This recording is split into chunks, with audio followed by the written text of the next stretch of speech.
Hello, my dear students. In the last lecture, we started the chapter of control and coordination.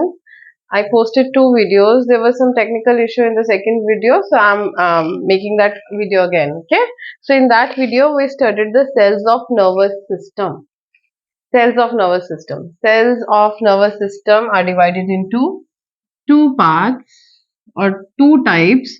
One is neurons and second is neuroglial cells. ठीक है, तो we will study both of these in detail, neurons as well as neuroglial cells. First I will start with the neurons. ठीक है, जितना भी हमारा nervous system है वो ये neurons और neuroglial cells से बना हुआ है. ठीक है, न्यूरॉन्स क्या है? न्यूरॉन्स आपने 11th क्लास में पढ़ा होगा. Neurons are cells. ठीक है, ये सेल्स कैसे होते हैं? ये they are cells which have basically three parts. न्यूरॉन्स के तीन पार्ट्स होते हैं. पहला पार्ट को हम बोलते हैं डेंड्रॉन. सेकंड इसका पार्ट होता है साइटॉन या सेल बॉडी और थर्ड पार्ट होता है इसका एक्सॉन. ठीक है, न्यूरॉन्स का जो स्ट्रक्चर है वो हमने 11th में पढ़ा है. आपकी 12th की बुक में structure is not given, but structure जब तक क्लियर नहीं होगा तब तक आपको न्यूरॉन्स को समझ में नहीं आएगा. इसलिए न्यूरॉन्स को पढ़ाने से पहले मैं स्ट्रक्चर ड्रॉ करती हूँ. अगर आपके पास नहीं है तो उसका स्क्रीनशॉट ले लेना और स्ट्रक्चर को ध्यान से समझना न्यूरॉन्स कैसे दिखते हैं. न्यूरॉन्स क्या है? हमारे नर्वस सिस्टम के सेल्स. अब न्यूरॉन्स और न्यूरोग्लियल सेल्स में पहले मैं एक फर्क बता देती हूँ. न्यूरॉन स्टार्ट करने से पहले जितना भी हमारे नर्वस सिस्टम का मेन काम है वो करते हैं न्यूरॉन्स. इसका मतलब है कि न्यूरॉन्स जो है वो ज्यादा इंपॉर्टेंट काम करते हैं. ठीक है, क्या इंपॉर्टेंट काम करते हैं वो अभी बताती हूँ. दूसरे है न्यूरोग्लियल सेल्स. न्यूरोग्लियल सेल्स भी काम करते हैं. इसका मतलब ये है कि जो न्यूरॉन्स काम करते हैं, न्यूरोग्लियल सेल्स न्यूरॉन्स को सपोर्ट करते हैं. ये सपोर्टिव सेल्स हैं, ये मेन सेल्स हैं. बट इसका मतलब ये नहीं है कि न्यूरोग्लियल सेल्स जो है वो फालतू में है, इनके बिना काम चल जाएगा. न्यूरोग्लियल सेल्स के बिना हमारा नर्वस सिस्टम काम नहीं कर सकता. ये सपोर्टिव सिस्टम है. अगर ये सपोर्टिव सेल्स नहीं होंगे तो हमारे न्यूरॉन्स काम नहीं कर पाएंगे. अब क्वेश्चन ये है, न्यूरॉन्स करते कौन सा बहुत इंपॉर्टेंट काम है? वो करते हैं हमारी नर्व इम्पल्स को जनरेट और कंडक्ट और ट्रांसमिट. इम्पल्स क्या है, ये क्या है, वो डिटेल में बताऊंगी. अभी लेमैन के लैंग्वेज में आप इतना समझो कि जैसे ही हम, जैसे सपोज किसी गर्म चीज को, बहुत गर्म चीज को हाथ लग जाता है तो हम ऑटोमेटिकली अपने हाथ पीछे करते हैं. यही होता है ना. तो ये कैसे होता है? ये होता है कि हमारे जो न्यूरॉन्स है वो मैसेज लेके जाते हैं हमारे सेंट्रल नर्वस सिस्टम तक. फिर सेंट्रल नर्वस सिस्टम से कुछ न्यूरॉन्स जो है वापस मैसेज लेके आते हैं हमारे दूसरे न्यूरॉन्स तक, ताकि वो हम अपना हाथ पीछे कर सकें. तो ये जो चीजें होती हैं, एक्शन होता है, स्टिमुलस होता है, ये सब कैसे होता है? ये होता है by the generation, conduction and transmission of impulse. ये सब चीजें हमें न्यूरॉन्स करके देते हैं. ठीक है, neurons are the cells which are responsible for the generation, conduction and transmission of the electric impulse. ठीक है, तो मेन काम न्यूरॉन्स करते हैं. तो न्यूरोग्लियल क्या करते हैं? न्यूरोग्लियल सेल्स इनको सपोर्ट करते हैं. कैसे सपोर्ट करते हैं ये सारे डिटेल में बताऊंगी. ठीक है, तो हम पहले न्यूरॉन्स को पढ़ रहे हैं. मैंने आपको अभी बताया न्यूरॉन्स के तीन पार्ट होते हैं स्ट्रक्चर के हिसाब से. डेंड्रॉन होता है, साइटॉन होता है और एक्सॉन होता है. ठीक है, अब इसको मैं ड्रॉ करती हूँ. सेल्स ऑफ नर्वस सिस्टम में न्यूरॉन कैसा दिखता है? देखो, न्यूरॉन का ऊपर वाला जो मेन पार्ट है that is known as, this part is known as cyton. ध्यान से लेबलिंग देखना, साइटॉन. ठीक है, इसको हम सेल बॉडी भी बोलते हैं. क्या बोलते हैं? Cell body. ठीक है, इसके ऊपर से कुछ ब्रांचेस अराइज होती हैं. उन ब्रांचेस को हम बोलते हैं डेंड्रॉन्स और आगे फर्दर ब्रांचेस को डेंड्राइट्स बोलते हैं. मेन ब्रांच को डेंड्रॉन बोलते हैं, आगे जो सब ब्रांचेस होती हैं उनको हम डेंड्राइट्स बोलते हैं. ठीक है, तो ये हो गए इसके डेंड्रॉन, या ये जो छोटे छोटे ब्रांचेस है डेंड्राइट्स. ठीक है, तो ये फर्स्ट पार्ट हो गया. डेंड्रॉन जो मैंने आपको बताया था, डेंड्रॉन एंड डेंड्राइट जो ब्रांचेस होती हैं ऊपर से निकलती हैं. और ये हो गया उसका सेल बॉडी जो कि इसका सेकेंड पार्ट है. ठीक है, इसके नीचे से निकलता है एक लंबा सा प्रोसेस. ठीक है, जिसको हम बोलते हैं एक्सॉन. क्या बोलते हैं, एक्सॉन। ये थर्ड पार्ट है। अब इन सब पार्ट को हम ध्यान से समझेंगे। सबसे मेन है साइटोन का ये वाला पार्ट। साइटोन is this part. यहाँ पे सेंटर में एक न्यूक्लियस होता है, साइटोन के सेंटर में न्यूक्लियस, ठीक है। और उसके अलावा इसमें छोटे छोटे ग्रेन्यूल्स प्रेजेंट होते हैं। ग्रेन्यूल्स मतलब दाने दाने जैसे स्ट्रक्चर्स। उन ग्रेन्यूल्स को हम क्या बोलते हैं, निसल्स ग्रेन्यूल्स। निसल्स ग्रेन्यूल्स है क्या, पहले बेसिकली समझते हैं।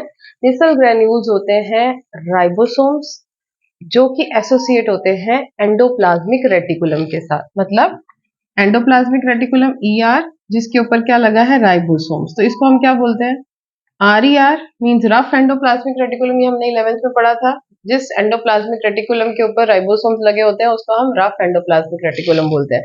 तो बेसिकली ये ग्रेन्यूल्स क्या है, रफ एंडोप्लाज्मिक रेटिकुलम, ठीक है। इनका नाम निसल्स ग्रेन्यूल क्यों पड़ा, bye the name of the scientist जिसने इसको डिस्कवर किया। और इसका एक स्टेनिंग मेथड भी उसने डिस्कवर किया था, आपको मिलेगा बुक्स में, निसल्स स्टेनिंग मेथड, ठीक है। इन ग्रेन्यूल्स को स्टेन करने के लिए जो मेथड है। So these are known as Nissl's granules by the name of the scientist who discovered these granules. तो अगर आपसे पूछे है क्या निसल ग्रेन्यूल्स, तो आप क्या बोलोगे, राइबोसोम्स प्लस एंडोप्लाज्मिक रेटिकुलम, ठीक है। और आपको पता होगा 11th में हमने पढ़ा है, राइबोसोम्स और एंडोप्लाज्मिक रेटिकुलम का कॉम्बिनेशन क्या बनाता है, प्रोटीन्स।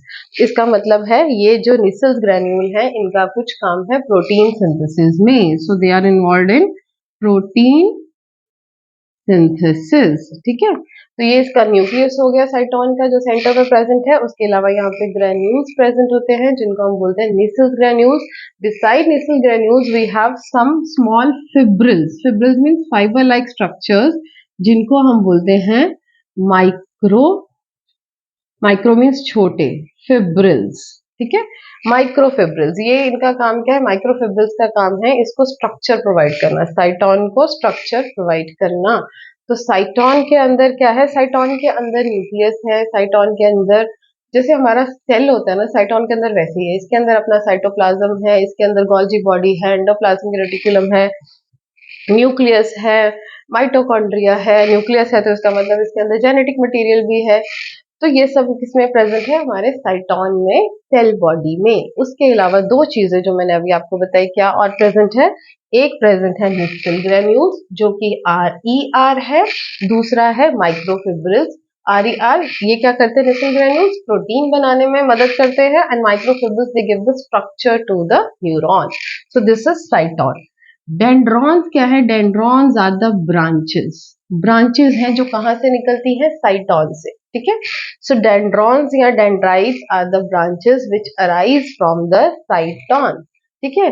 अब इनका काम क्या है, डेंड्रॉन या डेंड्राइट्स का, इनका काम है जो भी स्टिमुलस आता है उसको ये डेंड्रॉन्स रिसीव करते हैं। स्टिमुलस का मतलब तुम्हें किसी ने पिंच किया, तुम्हें कोई गर्म चीज लगी, वो स्टिमुलस है ना, वो स्टिमुलस सबसे पहले कहाँ पे जाता है, डेंड्रॉन्स के ऊपर, ठीक है। डेंड्रॉन स्टिमुलस लेते हैं और आगे देते हैं साइटोन को। साइटोन क्या करता है, साइटोन उस स्टिमुलस को इलेक्ट्रिक इंपल्स में कन्वर्ट करके देता है। आई एम रिपीटिंग इट, जो भी स्टिमुलस है, सपोज आपको किसी ने बहुत जोर से पिंच किया है, तो बहुत जोर से पिंच किया, दर्द हुआ, तो वो स्टिमुलस है, फिजिकल स्टिमुलस है, that will be received by the dendrons. उन्होंने रिसीव किया उस स्टिमुलस को, ठीक है। आपको रिएक्शन करना है, अपना हाथ पीछे करना है, ठीक है। तो रिएक्शन करने के लिए नर्वस सिस्टम तक, सेंट्रल नर्वस सिस्टम तक मैसेज आना चाहिए। तो इसने डेंड्रॉन ने उसको मैसेज को, स्टिमुलस को रिसीव किया, उसने साइटोन को भेजा, साइटोन ने उस स्टिमुलस को किसमें कन्वर्ट कर दिया, इलेक्ट्रिक इंपल्स में। अब वो इलेक्ट्रिक इंपल्स आगे जाएगी एक्सॉन में, ठीक है। अब एक्सॉन क्या है और एक्सॉन में क्या है वो बताती हूँ, ठीक है। अब ये लंबा सा प्रोसेस है, इसको हम बोलते हैं एक्सॉन, ठीक है। This is axon. एक्सॉन के अराउंड एक शीद प्रेजेंट होती है। शीद का मतलब होता है कवरिंग, ठीक है। एक कवरिंग प्रेजेंट होती है जो कि माइलिन की कवरिंग है। किसकी कवरिंग है, myelin. This myelin covering is present, myelin, myelin covering is present around the axon. Axon के बाहर बाहर एक माइलिन की कवरिंग है। माइलिन क्या होता है, this is a combination of protein and fats, ठीक है। तो ये प्रोटीन और फैट्स की कवरिंग है। Around the axon. और जो ये एक्सॉन की मेम्ब्रेन है, ये वाली एक्सॉन की मेम्ब्रेन है जिसके अराउंड ये माइलिन शीथ प्रेजेंट है, इस मेम्ब्रेन को हम बोलते हैं एक्सोलेमा। एक्सोलेमा, ठीक है, ये एक्सोलेमा है, ये माइलिन शीथ है, और इसके अंदर भी अपना साइटोप्लाज्म जैसा जो है लिक्विड फ्लूइड सब्सटेंस होता है, उसको हम क्या बोलते हैं, एक्सोप्लाज्म।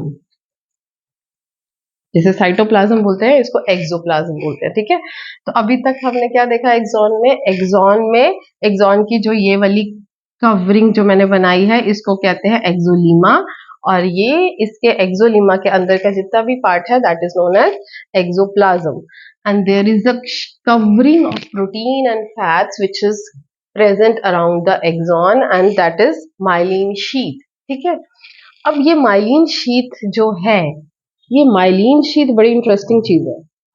ये माइलिन शीथ जो है, जिन भी एक्सॉन्स के अराउंड होगी, जिन न्यूरॉन्स के एक्सॉन के अराउंड माइलिन शीथ होगी, उसको हम बोलते हैं माइलिनेटेड एक्सॉन्स या माइलिनेटेड न्यूरॉन्स। देखो, माइलिनेटेड न्यूरॉन्स आजकल बहुत रिसर्च हो रही है, ऐसा माना जाता है कि जिसके अंदर जितने ज्यादा माइलिनेटेड न्यूरॉन्स हैं, it is related to the intelligence of the person. Means more myelinated axons, more is the intelligence. Basically जो माइलिनेटेड एक्सॉन्स हैं वो बनने शुरू हो जाते हैं in the womb of the mother, जब बेबी होता है अराउंड 5 to 6 मंथ्स का, ठीक है। उसके एक्सॉन्स के अराउंड माइलिन की शीट बनना शुरू हो जाती है, ठीक है। बहुत जब बच्चा पैदा होता है उसके अंदर बहुत कम ऐसे एक्सॉन्स होते हैं जिनके अंदर माइलिन शीट होता है, बट जैसे जैसे ग्रोथ होता है बच्चे का, नंबर ऑफ माइलिनेटेड एक्सॉन्स बढ़ जाते हैं। माइलिनेटेड एक्सॉन्स क्या होंगे, ऐसे एक्सॉन्स जिनके अराउंड माइलिन की शीट प्रेजेंट है। इसका मतलब है कुछ ऐसे एक्सॉन्स भी होंगे जिनके ऊपर माइलिन की शीट प्रेजेंट नहीं है, ठीक है, ये भी याद रखना। उनको क्या बोलेंगे, नॉन माइलिनेटेड एक्सॉन्स। तो ये मैंने कौन सा बनाया है, माइलिनेटेड। तो हमारी जो बॉडी है उसके अंदर जो न्यूरॉन्स हैं, उनमें जो माइलिन की शीट वाले एक्सॉन्स होते हैं या न्यूरॉन्स होते हैं जिनके ऊपर माइलिन शीट प्रेजेंट होती है, वो हमारी बॉडी में बढ़ता जाता है till the age of 25 to 30। 30 के बाद फिर माइलिनेशन जो है वो आगे नहीं बढ़ती है, ठीक है। तो माइलिनेशन का मैंने आपको बताया कि रिसर्च कहती है कि it is related to intelligence, but इतना कोई सॉलिड प्रूफ नहीं है। और आपने व्हाइट मैटर और ग्रे मैटर भी सुना होगा, ठीक है, व्हाइट मैटर ब्रेन में और ग्रे मैटर। व्हाइट मैटर मतलब, व्हाइट मीन्स जहाँ पे फैट्स होंगी, फैट्स किसमें, माइलिन शीट में। तो जहाँ पे न्यूरॉन्स के अराउंड माइलिन की शीट प्रेजेंट है, तो वहां पे जहां पे भी ब्रेन में, जहां पे भी हमारे नर्वस सिस्टम में ऐसे माइलिनेटेड एक्सॉन्स होंगे, वहां पे व्हाइट मैटर होगा। जहाँ पे नॉन माइलिनेटेड होंगे वहां पे ग्रे मैटर होगा। क्यों ऐसा है, बिकॉज लिपिड्स का जो है कलर है, it gives a light slight whitish colour, ठीक है, sorry. So because of that it gives whitish appearance, ठीक है। तो ये आपको मैंने माइलिन का बताया। अब ये माइलिन जो है ये बना के कौन देता है, ये आपको डिटेल में बताऊंगी। न्यूरोग्लायल सेल्स बताए थे ना, न्यूरोग्लायल सेल्स कुछ काम करते हैं, सपोर्ट करते हैं। तो ये जो है न्यूरोग्लायल सेल्स का एक टाइप है श्वान सेल्स, ठीक है। श्वान सेल्स ये माइलिन शीट बना के देते हैं, ठीक है। उसके बाद लास्ट में आ जाता है इसका एक्सॉन टर्मिनल्स। एक्सॉन टर्मिनल्स मतलब एक्सॉन का एंड। एक्सॉन टर्मिनल, एक्सॉन का एंड, जैसे हम नर्व एंडिंग भी बोलते हैं, ठीक है। सो this is the proper structure with all the labelling of the neuron. एक चीज और बताना है जो बहुत इंपॉर्टेंट है, ये देखो, यहाँ पे मैंने ये माइलिन शीट बनाई है, फिर दूसरा इधर बनाया है, तीसरा ऐसे बनाया है, और बीच में थोड़ा थोड़ा गैप दिखाया है, देखा, बीच में कहीं कहीं पे माइलिन शीट एब्सेंट मैंने शो की है। जहां पे माइलिन शीट एब्सेंट होती है, that part is known as, yeah, they are known as nodes of Ranvier. Nodes of Ranvier. Nodes of Ranvier are the parts on the axon where myelin sheath is absent. ठीक है, इसका काम क्या है ये हम नर्व इम्पल्स में पढ़ेंगे। ये बहुत अच्छा है, इससे सॉल्टेटरी इम्पल्स मैं बताऊंगी क्या होता है। इसके साथ, इसके थ्रू यहाँ से जंप करके इम्पल्स जो है फटाफट से आगे कंडक्ट होती है, ठीक है। अभी आपने इतना ही याद रखना है। स्ट्रक्चर में डेंड्रॉन्स, डेंड्राइट्स, साइटॉन, साइटॉन के अंदर न्यूक्लियस, निसल्स ग्रेन्यूल्स, माइक्रोफिब्रिल्स, उसके बाद एक्सॉन, एक्सॉन की मेम्ब्रेन को हम क्या बोलते हैं, एक्सोलीमा, उसके अंदर का जो है लिक्विड एक्सोप्लाज्म, बाहर क्या है एक्सॉन के? Myelin sheath. माइलिन शीथ कौन बना के देता है? Schwann sales. और लास्ट में क्या है? Axon terminal. ठीक है, end of the this neuron. तो दिस इज द न्यूरॉन। इसका स्क्रीनशॉट ले लो, नहीं तो कहीं से you will get the diagram. It is important. जब तक डायग्राम नहीं समझ आएगी तब तक ये सारी चीजें नहीं क्लियर होंगी। एक्सोलीमा क्या है, ये सब आएगा डिटेल में आगे। ठीक है, तो ये हो गया हमारा न्यूरॉन के बारे में। अब मैं आपको बताती हूँ types of neurons. Should I rub it? Types of neuron में सबसे पहले तो मैंने आपको एक टाइप तो बता ही दिया है, डिपेंडिंग अपॉन द प्रेजेंस और absence of myelinated sheet. Myelin sheath, one is myelinated and other is non-myelinated.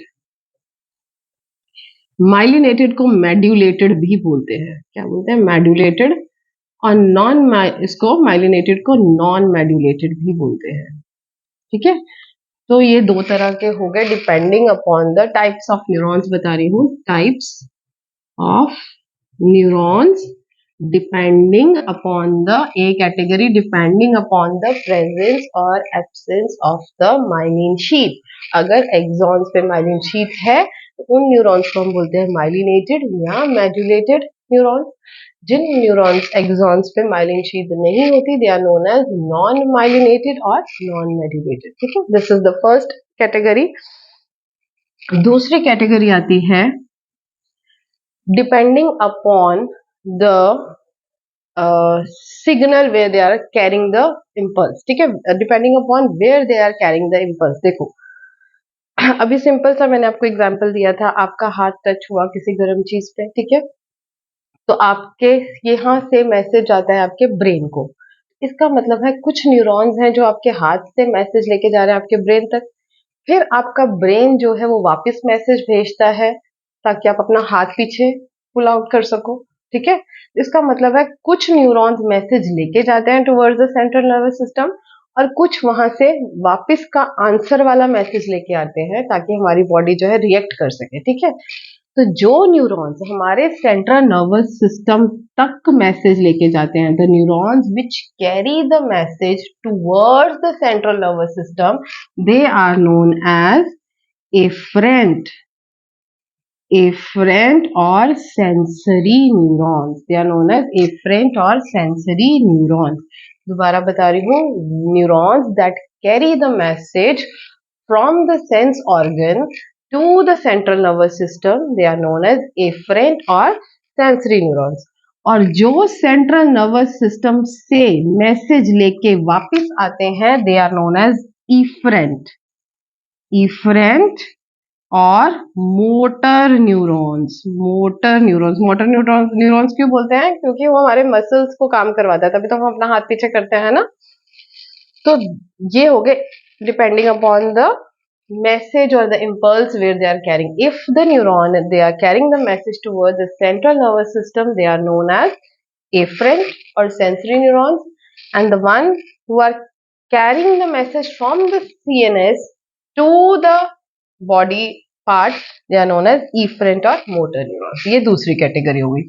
तीसरी कैटेगरी है न्यूरॉन्स की, types of neurons on the basis of processes, on the basis of number of processes present on the axon. देखो मैंने आपको बताया कि जो भी एक न्यूरॉन है उसके तीन पार्ट्स हैं, डेंड्रॉन, साइटॉन और है एक्सॉन। ठीक है, अगर किसी भी साइटॉन से एक ही प्रोसेस निकलती है, मतलब सिर्फ और सिर्फ एक्सॉन ही निकल रहा है, तो उसको हम बोलते हैं यूनिपोलर न्यूरॉन।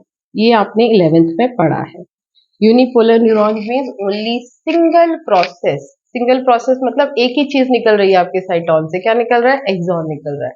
ठीक है, so that type of neuron are known as unipolar neuron. अगर उससे दो प्रोसेसेस निकल रही हैं, मतलब एक एक्सॉन निकल रहा है और सिर्फ एक डेंड्रॉन निकल रहा है, they are known as bipolar neurons.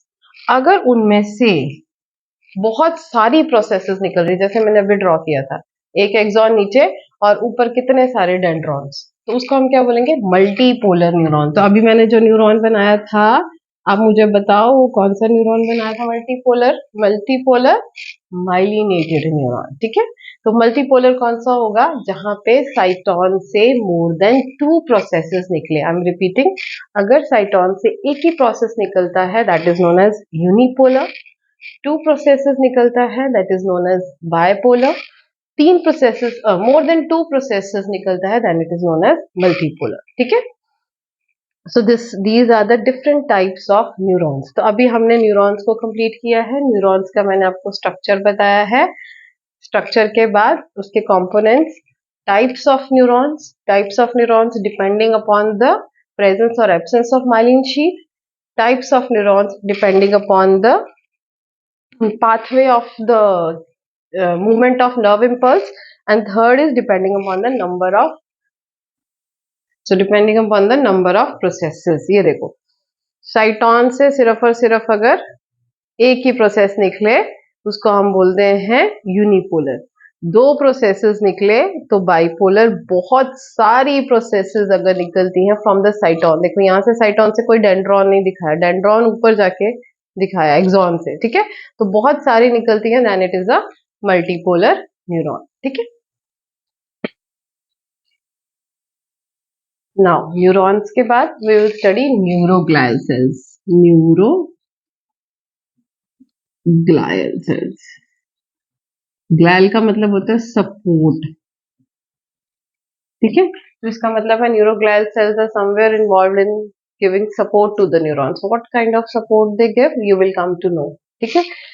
सो जैसे neurons I have told you there are different types of neurons, similarly we have different types of neuroglial cells, ठीक है। ये इम्पल्स नहीं जनरेट करेंगे, कंडक्ट नहीं करेंगे, इम्पल्स ट्रांसमिट नहीं करेंगे, मैसेज नहीं लेके आएंगे, लेके जाएंगे, कोई मैसेज ब्रेन को नहीं देंगे, but still they play a very important role. What important role they play? They give support to the neuron. Support यानी कि इसको पकड़ के बैठते हैं. What they do certain kind of functions for the neurons so that neurons can act properly. तो neurons, neuroglial cells are the support system. इसको ना कहीं कहीं पे it is also considered as glue of the nervous system, मतलब इसके बिना हमारा नर्वस सिस्टम जुड़ के काम नहीं कर सकता, ठीक है। So neuroglial cells, different types of neuroglial cells are there, अलग अलग तरह के हैं और every neuroglial cell has a different function to perform, ठीक है। हमारे सेंट्रल नर्वस सिस्टम में अलग तरह के न्यूरोग्लियल सेल्स हैं, हमारे पेरिफेरल नर्वस सिस्टम में अलग तरह के हैं, ठीक है। पहले जो हमारे सेंट्रल नर्वस सिस्टम के न्यूरोग्लियल सेल्स हैं, जो हमारे सेंट्रल नर्वस सिस्टम मीन्स हमारे ब्रेन और हमारी स्पाइनल कॉर्ड के आसपास जो न्यूरोग्लियल सेल्स है उनको हम सेंट्रल नर्वस सिस्टम बोलते हैं। Central nervous system means brain and spinal cord, ठीक है। तो जो हमारे ब्रेन और स्पाइनल कॉर्ड के पास न्यूरोग्लियल सेल्स हैं, वो पहले कर रही हूँ सीएनएस वाले, वो 4 तरह के होते हैं। There are 4 different types of neuroglial cells in the central nervous system. सबसे पहले इसमें आते हैं एपेंडाइमल सेल्स, ठीक है। एपेंडाइमल सेल्स, ये squamous epithelial cells, the squamous means, मैंने आपको बहुत बार बताया, squamous means flat cells, squamous और दूसरा कलमनर होते हैं, कलमनर मींस लॉन्ग, कॉलम की तरह, ठीक है। ये ऐसे सेल्स होते हैं कॉलम की तरह, ऐसे, ये एपेंडाइमल सेल्स होते हैं, ये इनका न्यूक्लियस है। और इनका एक बहुत ही यूनिक फीचर है कि इनके एक साइड पे क्या होता है, सीलिया। सीलिया सुन के एक ही चीज दिमाग में आती है, क्या? Movement. Wherever cilia is present there must be some movement involve, ठीक है। तो ये जो एपेंडाइमल सेल्स हैं, एपेंडाइमल सेल्स न्यूरोग्लियल सेल्स हैं, मतलब ये सिग्नल तो इम्पल्स तो जनरेट नहीं करेंगे, ये करते क्या है, ये बहुत इंपॉर्टेंट एक फ्लूइड है हमारे ब्रेन में और हमारे स्पाइनल कॉर्ड में। उस फ्लूइड का नाम है सेरिब्रो स्पाइनल फ्लूइड, CSF। ये फ्लूइड को ये बनाते हैं, ठीक है। ये फ्लूइड जो है हमारे कहाँ पे प्रेजेंट होता है, जो भी हमारे वेंट्रिकल्स होते हैं, ventricles of the brain. Ventricles of the brain means जो खाली जगह होती है हमारे ब्रेन में, ठीक है। वेंट्रिकल्स ऑफ ब्रेन में ये सेल्स प्रेजेंट होते हैं और ये सेरिब्रो स्पाइनल फ्लूइड बनाते हैं। दूसरे ये कहाँ पे होते हैं, हमारी स्पाइनल कॉर्ड के कॉलम में, ठीक है। जहां पे भी एम्प्टी स्पेस होगा, these ependymal cells will produce the cerebrospinal fluid over there। अब ये CSF जो है ये इतना इम्पोर्टेंट क्यों है? ये जो CSF है इसी की वजह से हमारा जो ब्रेन है या हमारी जो कॉर्ड है, स्पाइनल कॉर्ड है, वो शॉक से, किसी भी तरह के फिजिकल प्रेशर से बची रहती है, because this cerebrospinal fluid it act as the shock absorber, ठीक है, और कुशन की तरह एक्ट करता है। जैसे सपोज आपके नाक पे किसी ने मुक्का मारा, नाक पे सीधा बजेगा तो बजेगा, पर अगर आपके आगे यहाँ पे कुशन है तो नाक पे प्रेशर नहीं पड़ेगा ना।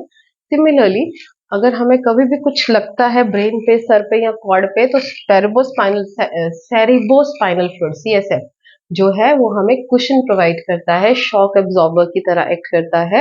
और ये CSF हमें बना के कौन देता है? एपेंडाइमल सेल, जो कि क्या है? It is a type of a neuroglial cell, ठीक है। सो एपेंडाइमल सेल्स कहाँ मिलेंगे आपको? In the ventricles of the brain and the column of the spinal cord, जो कि खाली जगह है ब्रेन की और स्पाइनल कॉर्ड की, वहां पे ये वाले सेल्स मिलेंगे और बनाएंगे क्या? Cerebrospinal fluid. ये सेरेब्रोस्पाइनल फ्लूइड बनाने के साथ साथ उसकी मूवमेंट भी कराते हैं। मूवमेंट मीन्स उसको ऊपर नीचे भी करते रहते हैं। और जो सेरेब्रोस्पाइनल फ्लूइड हमेशा बनता रहता है, और जो पुराना होता है वो उसको अब्जॉर्ब करते जाते हैं। ये अब्जॉर्प्शन भी कर देते हैं पुराने वाले का, नया भी बनाते हैं और मूवमेंट भी करते हैं। सो एपेंडाइमल सेल्स क्या क्या करेंगे? They will secrete cerebrospinal fluid, they will help in the movement of the fluid and they will also absorb the CSF, ठीक है। तो ये एपेंडाइमल सेल हो गए, ये हमारे सेंट्रल नर्वस सिस्टम में प्रेजेंट होते हैं। उसके बाद सेकंड आते हैं हमारे ओलिगो डेंड्रोसाइट्स। ओलिगो का मतलब, इसको ऐसे याद रखना है छोटे छोटे टर्म्स में डिवाइड करके। ओलिगो का मतलब होता है फ्यू, डेंड्रो का, डेंड्रॉन से मैंने आपको बताया था, what does it mean? Branch या branches. Sites mean cells. So oligodendrocytes are those neuroglial cells which have few branches on them, ठीक है। ये ऐसे सेल्स होते हैं, ऐसा सेल्स है जिसके ऊपर कुछ कुछ तो ब्रांचेस प्रेजेंट होंगे, ऐसे ऐसे, ठीक है, डेंड्रॉन्स की तरह ब्रांचेस प्रेजेंट होंगे, इनको बोलते हैं ओलिगोडेंड्रोसाइट्स। कहाँ है ये? मैं कौन से बता रही हूँ? CNS। ये भी कहाँ मिलेंगे हमें? CNS में, सेंट्रल नर्वस सिस्टम में। इनका काम क्या है? इनका काम है माइलिन शीट बनाना। कहाँ पे माइलिन शीट बनाना? एक्सॉन में। अभी आप बोलोगे कि अभी तो आपने बोला है कि शॉन सेल्स बना के देते हैं माइलिन शीट, अब आप बोल रहे हो ओलिगोडेंड्रोसाइट बना के देते हैं। यही मेन डिफरेंस है और ये नीट में पूछा जाता है। देखो, ओलिगोडेंड्रोसाइट्स माइलिन शीट कहाँ पे बनाते हैं? सेंट्रल नर्वस सिस्टम में। और शॉन सेल्स कहाँ पे बनाते हैं? पेरिफेरल नर्वस सिस्टम में। ये दिमाग में रखना, ठीक है। तो ये दोनों ही ओलिगोडेंड्रोसाइट्स हो गए चाहे शॉन सेल्स हो गए, both they have the same function of production of myelin sheath, but the only difference is they will produce myelin sheath around the axons which are present in the central nervous system, while the Schwann cells will produce the myelin sheath around the axons which are present in the peripheral nervous system. I hope it is clear. Don't get confused. ठीक है? So oligodendrocytes क्या बनाएंगे? Myelin sheath in the central nervous system. ठीक है? और third आते हैं हमारे astrocytes. I'll write it here.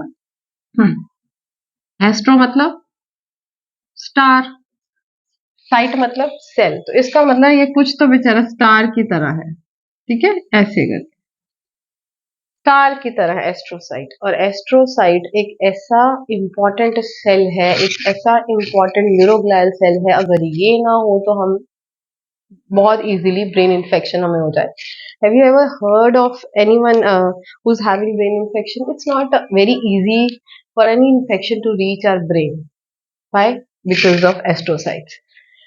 हमारे बॉडी में बहुत सारी इन्फेक्शन जाती रहती है, वायरस, बैक्टीरिया, और वो ब्लड में भी चली जाती है। ब्लड से अगर हमारे ब्रेन में चली जाए तो ब्रेन में अगर इन्फेक्शन गया तो पूरा सिस्टम ठप हो जाएगा, because brain is the control house. तो ये एस्ट्रोसाइट्स क्या है? Astrocytes they protect our brain from the infection. कैसे प्रोटेक्ट करते हैं इसको याद रखना। थोड़ा सा एक इंपॉर्टेंट टर्म है इसका, कभी क्वेश्चन पूछते हैं 2 मार्क का, ब्लड ब्रेन बैरियर। पहले मैं ये सब रब करती हूँ, फिर I explain what is it.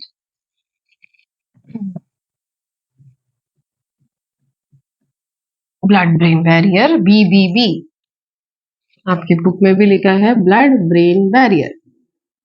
Barrier मतलब किसी चीज को रोक रहा है। इधर है ब्लड, इधर है तुम्हारा ब्रेन, ठीक है। ये बैरियर क्या है, एस्ट्रोसाइट है, ठीक है। अब हमारे ब्लड में कोई इन्फेक्शन है, अगर ये इन्फेक्शन हमारे ब्रेन में चली गई तो मुसीबत हो जाएगा। तो ये एस्ट्रोसाइड एक बैरियर की तरह एक्ट करते हैं, it and they do not allow any infection which is present in the blood to enter into the brain. अब ये बैरियर की तरह एक्ट कैसे करता है, क्योंकि ये जो एस्ट्रोसाइट्स हैं इनकी जो मेम्ब्रेन होती है, that is highly selectively permeable. Highly selectively permeable का मतलब है बहुत बहुत कम चीजों को अपने थ्रू पास होने देती है।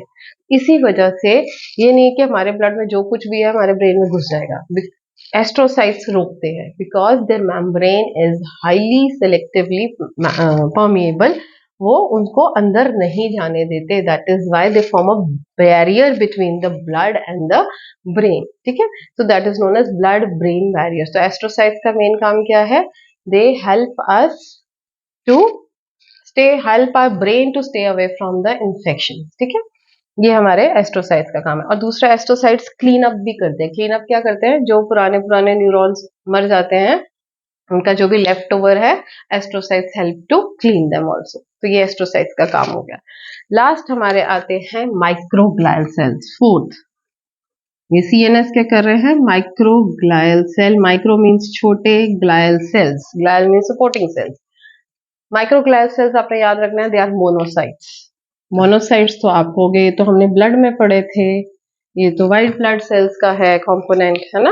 तो ये उसी की तरह है। माइक्रोग्लायल सेल्स आर बेसिकली मोनोसाइट्स। उनका काम क्या है, किसी भी इंफेक्शन को इनगल्फ कर जाना। इनगल्फ मतलब पकड़ लेना अंदर, ताकि वो इन्फेक्शन आगे फैल ना सके।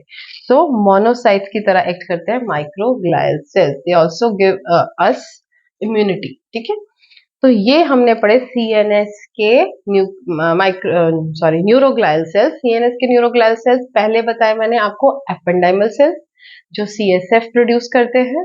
दूसरे मैंने आपको बताए ओलिगोडेंड्रोसाइट्स जो माइलिन शीथ बनाते हैं।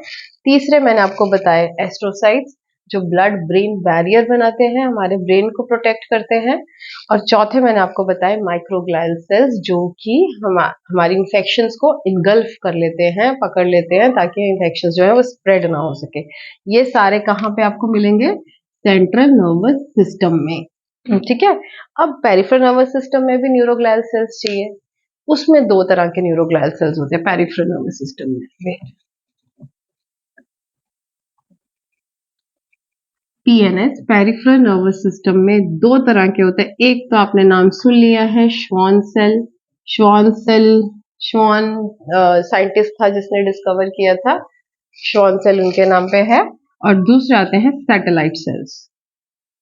दो तरह के होते हैं हमारे पीएनएस में। श्वान सेल्स का तो काम आपको पता ही है, क्या काम है, माइलिन शीथ बनाना। Schwann cells they help to form the myelin sheath. कहाँ पे, पीएनएस में, सीएनएस में नहीं। सीएनएस में कौन बनाता है, आप खुद मुझे कमेंट में बताओगे, मैं नहीं बताऊंगी, ठीक है। Schwann cells they help in formation of myelin sheath in the neurons which are located in the peripheral nervous system. उसके बाद आते हैं सैटेलाइट सेल्स। सैटेलाइट का मतलब है ये ऐसे सेल्स हैं जो न्यूरॉन के आसपास इकट्ठे रहते हैं। कोई न्यूरॉन है उसके आसपास उसके आजू बाजू में ऐसे पड़े रहते हैं और करते क्या है, they just support the neuron. तो ये हो गए सैटेलाइट सेल्स, ठीक है। So these are the cells of the nervous system, neuroglial cells. एक बार हम ये डायग्राम देखेंगे, टाइप्स ऑफ न्यूरोग्लायल सेल्स। मैंने इसको ऐसे डिवाइड किया है, देखो ये चारों है हमारे सेंट्रल नर्वस सिस्टम में, ये चारों दिखेंगे कहाँ पे आपको, सीएनएस में। ये दोनों दिखेंगे आपको पीएनएस में। सीएनएस वाले एपेंडाइमल सेल्स, सीलिया प्रेजेंट है, कलमनर सेल्स है, न्यूक्लियस है। इनमें क्या करते हैं, सेरेब्रोस्पाइनल फ्लूइड बनाते हैं, सेरेब्रोस्पाइनल फ्लूइड की मूवमेंट में हेल्प करते हैं और उसको एब्जॉर्ब भी कराते हैं। ओलिगोडेंड्रोसाइट्स, फ्यू मैंने बताया था, इनमें फ्यू ब्रांचेस होती हैं। इनका काम क्या है, माइलिन शीथ बनाना। कहाँ पे, सीएनएस में। एस्ट्रोसाइट्स ब्लड ब्रेन बैरियर बनाते हैं, स्टार शेप्ड सेल्स होते हैं। माइक्रोग्लायल सेल्स का काम क्या है, they act as phagocytes, they engulf the infection, ठीक है। ये हो गए सीएनएस के। उसके बाद आते हैं पेरिफेरल नर्वस सिस्टम के सैटेलाइट सेल्स, सपोर्ट करते हैं श्वान cells, they make the myelin sheath, ठीक है। So this is all about the cells of the nervous system.